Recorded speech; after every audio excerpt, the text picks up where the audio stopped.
This is a video diary check-in, considering all of the magic that I've been doing lately and the new practices I've been getting into, and I've started full-blown, full-fledged, consistently doing content creation,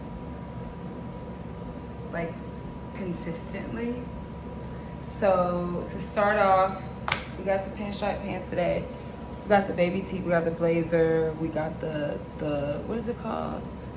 The ball chain necklace. I don't fucking know. I'll remember at some point. And we got, these are the rings, these are the glasses, these are my eyes. Those are my earrings. How am I feeling? I'm feeling tired. I'm feeling drained. And I'm sort of burnt out, but not in like a, it's just like a general autistic burnout. Like it's not, and it's not that bad. Like it's not coming from like the burnout where you have like a lack of joy, like you're not doing enough of what feeds you. It's like, I'm just so tired. Like I just, like physically, I just need to rest. But I wrote something down this morning that I wanted to come on here and talk about. And I was thinking about my ex and my fear of death. He's a Scorpio, and like I've always had a fear of death. I'm diagnosed with OCD. They call it existential OCD when the particular theme is like passing. And so when I was with him, I talked about this on my TikTok, but when I was with him, I loved being around him because it felt like I was like in the process of actually passing. Like it felt like the moment when it happens type shit. I can't be serious for 2 seconds.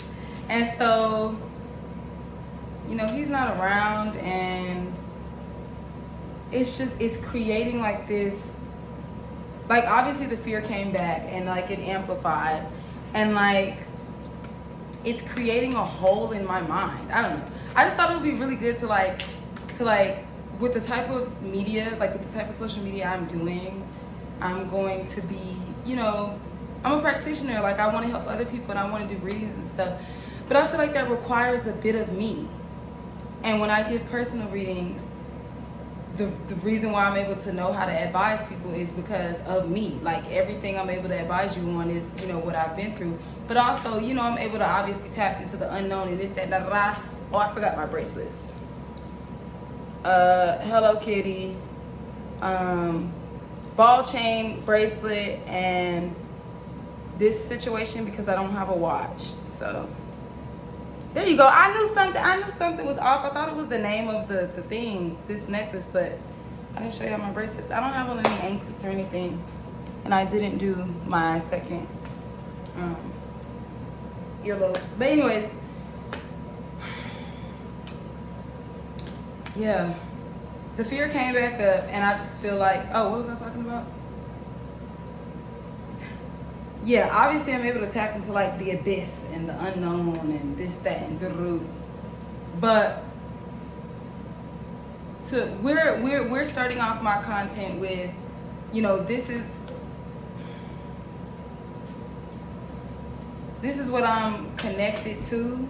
This is what I'm connected with, and I mean, this is what I've been through. Like these are different parts of me. I feel like I can't get the words out, but I'm gonna stop obsessing. This fell out.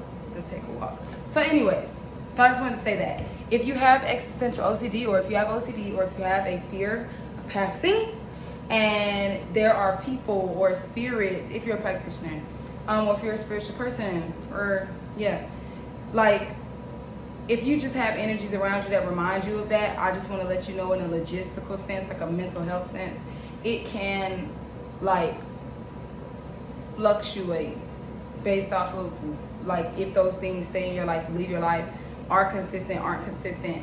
Like you may not notice that the the ebbs and flows of how you feel about that thing is changing because there are things around you that remind you of that thing. And, you know, I was aware of it, but, you know, you can only be aware so much. Like, you can't, I don't know. I just didn't know how bad I knew it was bad, and I felt like I had control over it, but I just didn't know, like, how severe it actually was until he was gone. And, you know, I've tried to talk to him about it, but, so, yeah, like, as far as just like a general mental health check-in, I think that definitely neck down, I'm like tired, but I'm taking care of myself. But like neck up, I've just been having like a lot of realizations. So yeah, but I think that specifically I came here today to do the check-in around what I wrote this morning. And I said, I wrote 2 things, but I'm gonna read one. I wrote, I am not in my mind. So I think that oftentimes, I don't know what it is. I don't know if it's spiritual. I don't know. I'm gonna try to pull cards on what it is, like, together. There's something about him that, like, I left. I don't know what happened, but I just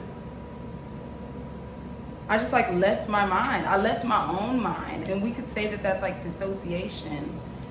But I think that especially with the context of the fear of death and just always feeling like I was able to safely, you know, just like go in and out or come and go when he was around. It's just like when he left, I left. And so now I'm just here, and just neither one of us are here.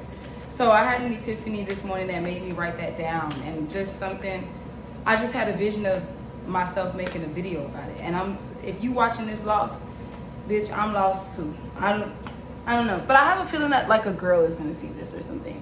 This fell out.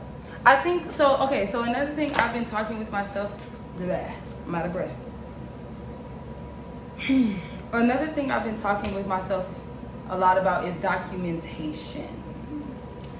And I've been practicing that a lot, you know, clearly through like doing this, and also like, you know, going live, writing stuff down, like like showing people my altars, like doing all of the taboo things that they tell you not to do in order to protect yourself.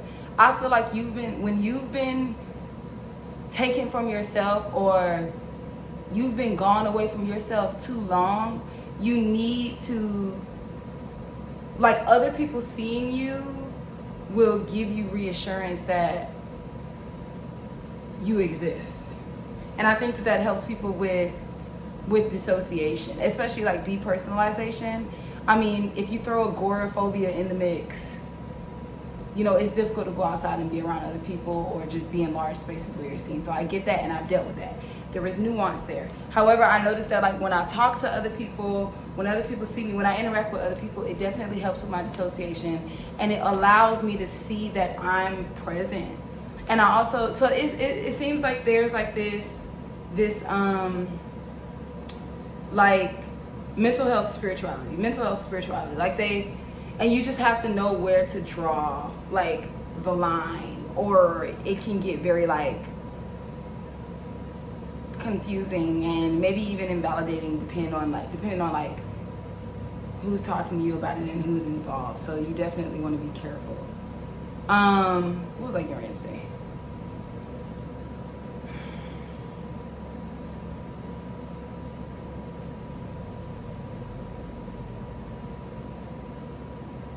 I think that other people seeing me and like reminding me of who I am, and when I say that, I mean literally, like when other people see me and they're like, oh, I like this about your feature. Like when people literally like see me and see my body and see my face and hear me talk and interact with what I'm saying, like it sort of gets me on track. Like it sort of wakes me up. And I feel like that sounds very plain, but part of the reason I feel the need to document this, I feel like, is because it feels like there's something deeper behind that. And it could be like a lot of people who resonate with it that I don't know about, because it just seems like whenever I try to talk to people about that, they don't really get it. Like, I've had dating apps in the past, not because I wanted to like be on the like for it to be on the dating app or like meet somebody, but I would be on there simply because like I was isolated in my home and it felt unsafe to have no social apps on my phone. Like that is how intense it gets. And I think that the subject of this video is not isolation, but I think that that's a compartment. I feel like we've touched many compartments because this is definitely very disorganized. I didn't take any notes. I didn't do any readings. Didn't do any reading before this to help me organize my thought. Yeah, we got connect with your womb and pleasure. I feel like there's something about flow. Like you can't do flow by yourself. Like you can have your own flow, but I feel like other people being invested and included in that flow, you know, feeds people, especially women and girls. And when I say women, that includes all kinds of women, trans women, queer women, black women. Like it includes, you know, and it's not just cis women. You know, and babies, like they need that. Like it's important for development and growth, and especially as a person with a developmental disability, I think that I needed that. And I think on camera here today, I'm gonna say that it's healing for me to say that I needed him there with me. Like there were so many pivotal moments in relation to autism that he just did not show up. Positive moments and negative moments, you know, and I needed him and he just wasn't there. And it's not even like it's not even like I wanted him to be like daddy. It like parental. It was more so just like, I don't know, like caretaker almost. Like neurotypical people, I think, go through this to a certain extent, but I definitely feel like it hits autistic people harder, for neurodivergent people harder, which is probably why I'm called to make this video. Because I just didn't think, no other relationship affected me like that. Well, that's a lie. I mean, I've definitely been boom, pop, bam, pop. Like I definitely, in a metaphorical sense, definitely have been knocked upside the head emotionally and mentally by relationships, especially in relation to autism and neurotypical shit, and people lying to me and doing the whole neurotypical lie situation, and some of the lies that they told could have saved the relationship. But this particular past relationship I was in, yeah, like I'm channeling orange juice. I don't know what that's about. I feel like that's a sign, a good sign. But because I feel like orange juice represents vitality. But yeah, there was just so many pivotal moments where I was begging him to, where I was just having issues with the developmental aspect of my brain, and I was a baby in that sense, and he didn't baby me, and it was very stifling. To this day, I don't know why he just didn't, I mean, I don't know. I never got any answers. It was very stifling, and I'm not over it. I don't know. We'll come back to that. I pulled out,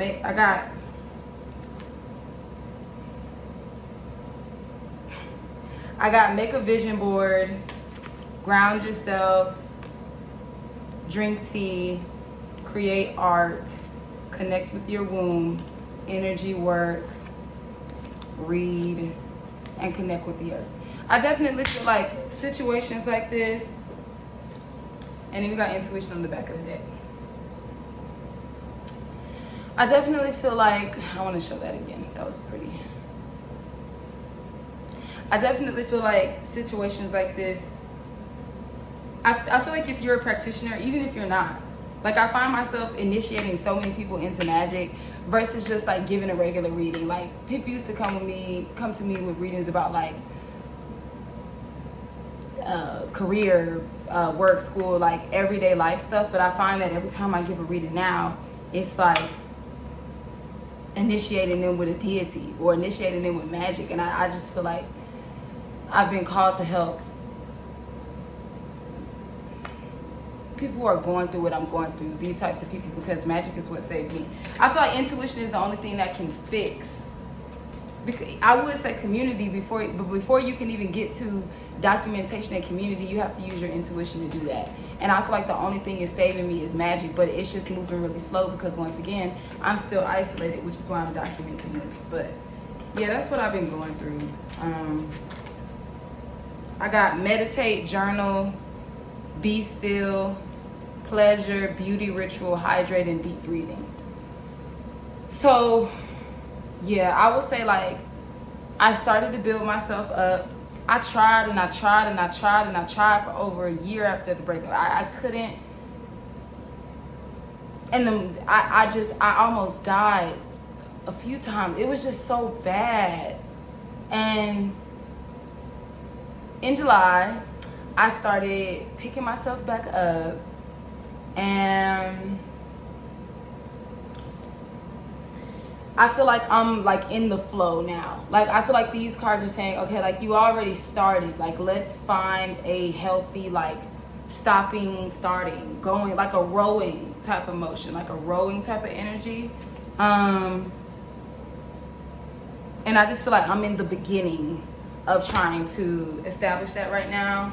And that's probably why I felt called to, what I tell you, this ended up on the back. I don't know how, because intuition was on the back last time. But yeah, I feel like, what is that that Bible verse? Ecclesiastes 3, 6, and 10. There's a time to something, and there's a time to da da da, and there's a time to da da da, there's time to da da da. That's the type of energy, and that is where I'm at mentally. So that was this video diary. We are going to cleanse. Yes. Something's just telling me to get the sage, so I'll be right back.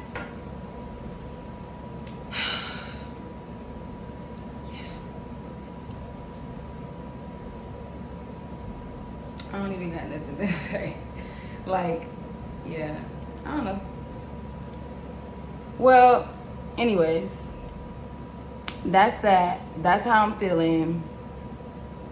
I don't know. It definitely just gives like very like, it's just giving drab right now. But it doesn't feel bad. It just feels like I don't know. It's like, you know how when you have a realization and then like the come down, like you sort of start to like, I